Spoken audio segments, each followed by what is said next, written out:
The Taliban have established a new government in Afghanistan, a caretaker government dominated by the group's old guard.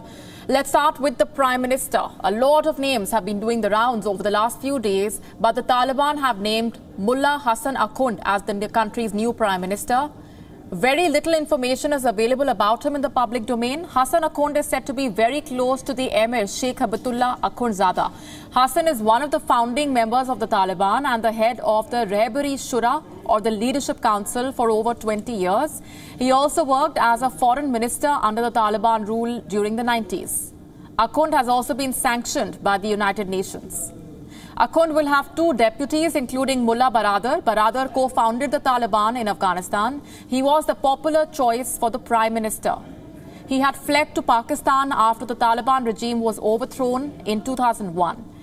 He had led the group's political office in Qatar since January 2019, months after he was released from a jail in Pakistan.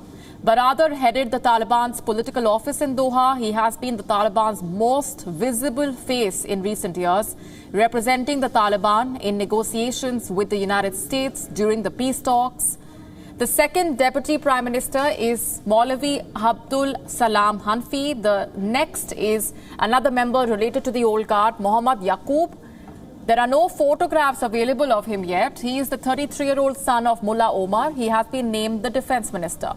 Until now, he served as the commander of the Taliban's military operations. There were reports that many within the Taliban's ranks wanted him to be the Prime Minister.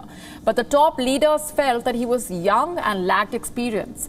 He commands the loyalty of a section of the movement in Kandahar because of the prestige of his father's name.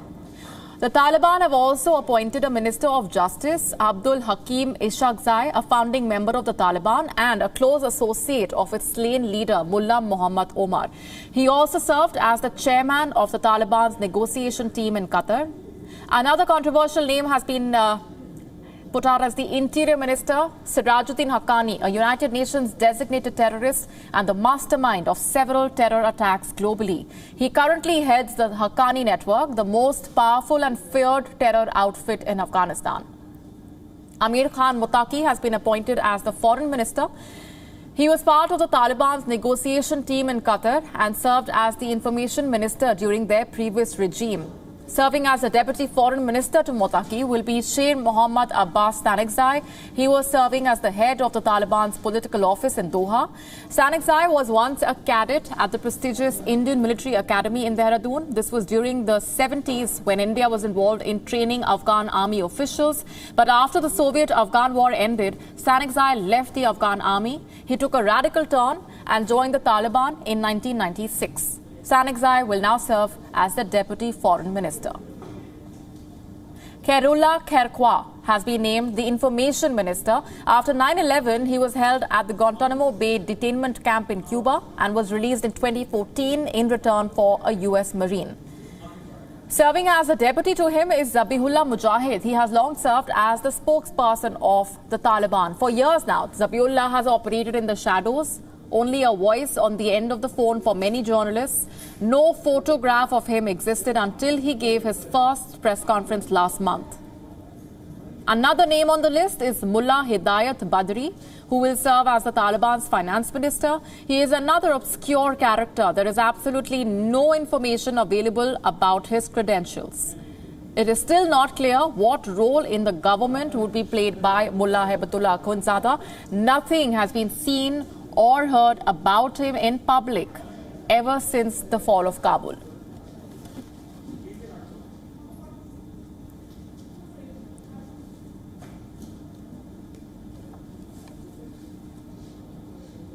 Colonel David Kurosh, Professor, National Defense University, is with us on the broadcast. Also joining us is our correspondent, Kate Fisher from Washington, D.C. Coming to you first, Kate, any reaction at all from the United States government on this announcement that's been made by the Taliban naming the new ministers and their government?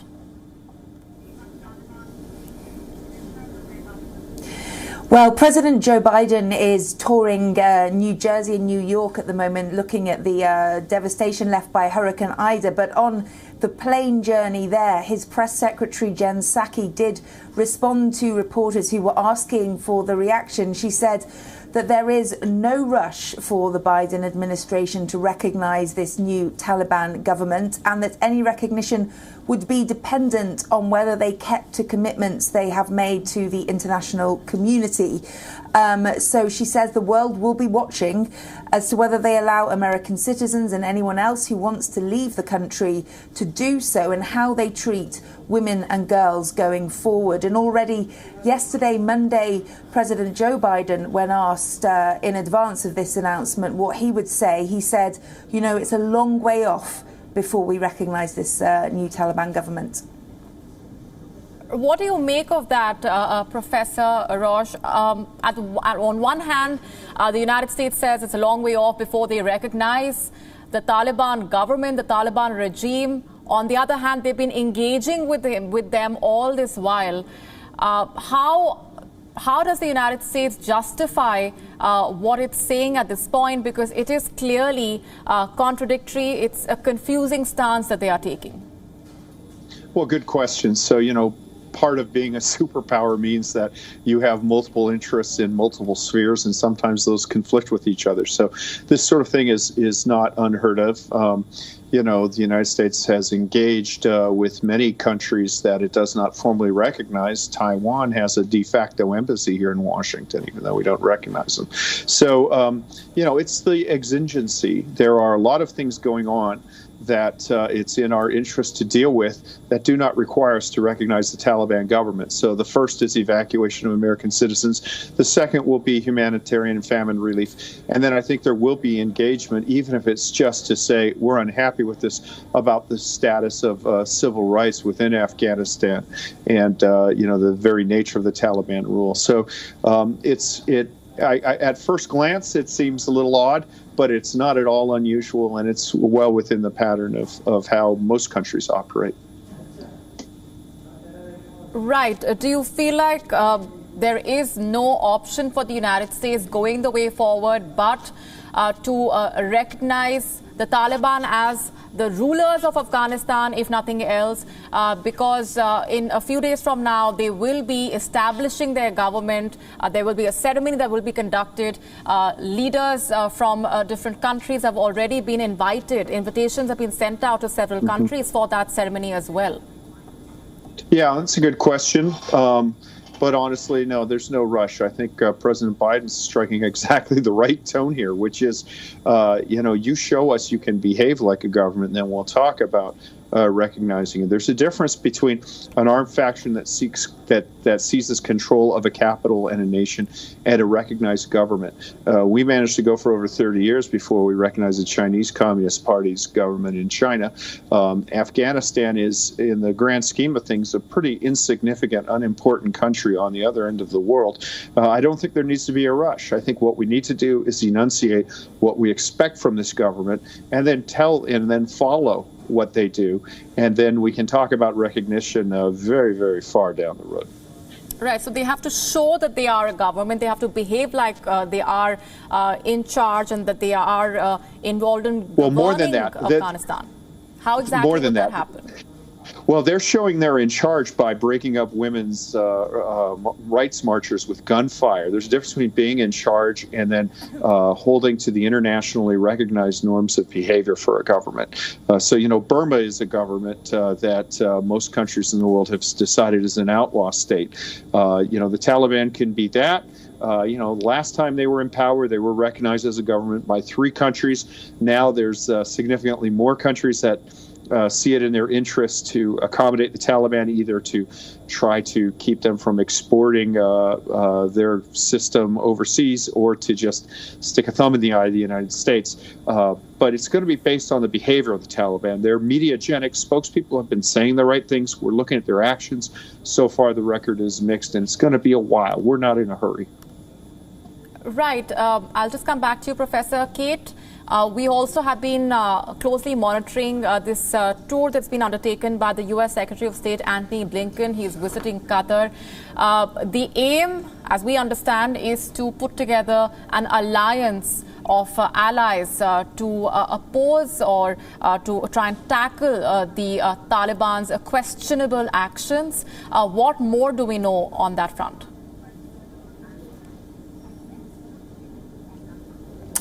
Yeah, that's right. Secretary of State Antony Blinken and Lloyd Austin, the Defence Secretary, have been in Qatar essentially to say thank you and express their immense gratitude for what the Qataris have done for them in being the main location where the Afghans and American citizens that they've managed to evacuate from the country ended up in Qatar as their first stop.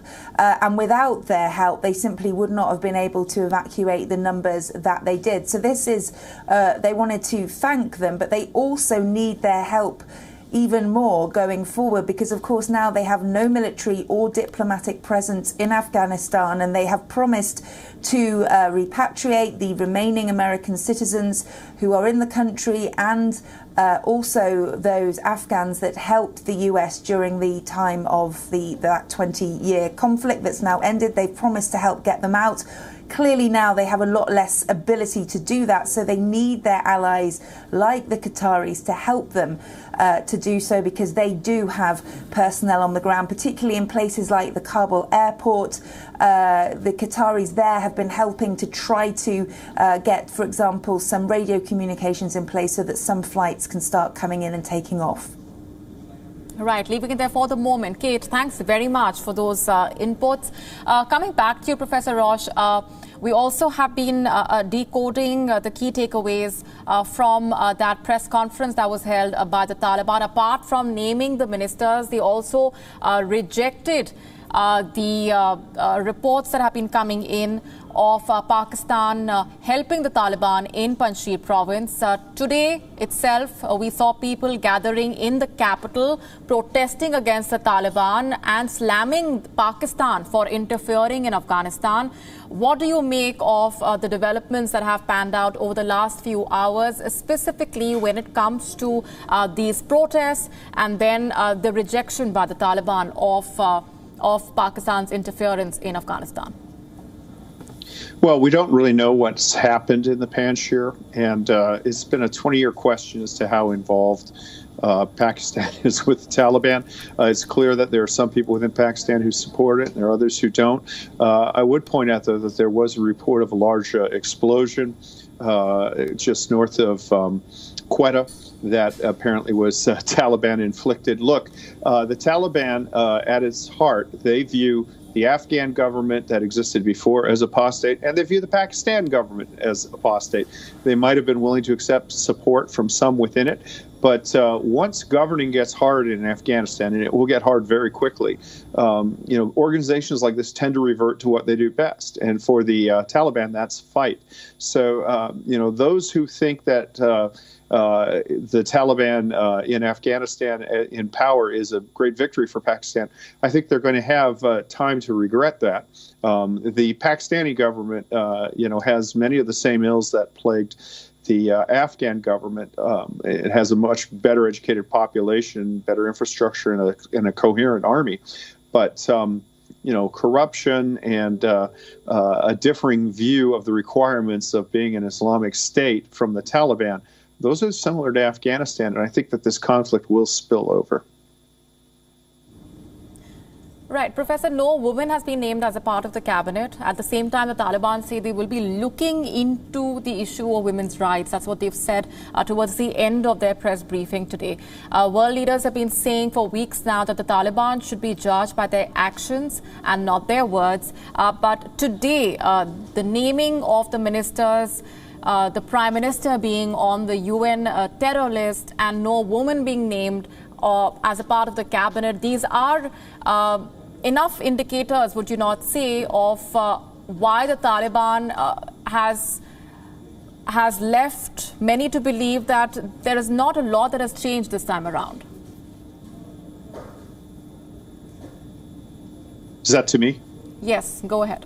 Oh, sorry. Yeah, no, look, I don't think they have changed. I mean, what we saw was people who spoke good English, who had spent a lot of time in Qatar at the initial press conference, saying things that were roughly coherent with what people in the West wanted to hear. But, there was always a caveat. So the Taliban spokesman said, yes, women's rights will be respected consistent with Sharia law. Well, there's a lot of room for interpretation in there. Islam, as practiced in a lot of the tribal regions of, outside of the capital in Afghanistan, doesn't have a lot of relations to Islam as it's known in the halls of Al-Azhar. There's a lot of tribal practices and things that predate it. So there's a lot of room for interpretation there, and I think what we have to focus on are the actions. Right now, the naming of the cabinet here seems to be an act of defiance towards powers in the rest of the world who wanted to see a moderation of the Taliban thing. But look, the Taliban have run a great military victory. They are kind of doing the happy dance, spiking the football. The hard work comes now. The last time they were in government, not only were they fanatics, they were also incompetent. And right now, they've inherited hospitals that are stocked with trained technicians. In a couple of months, they're going to have the challenge of importing supplies and paying those technicians. And that's when push comes to shove. So I think it's wise for everybody to sort of look back, observe closely, see what happens, and withhold judgment until it does. And my fear is that what will happen will be pretty ugly.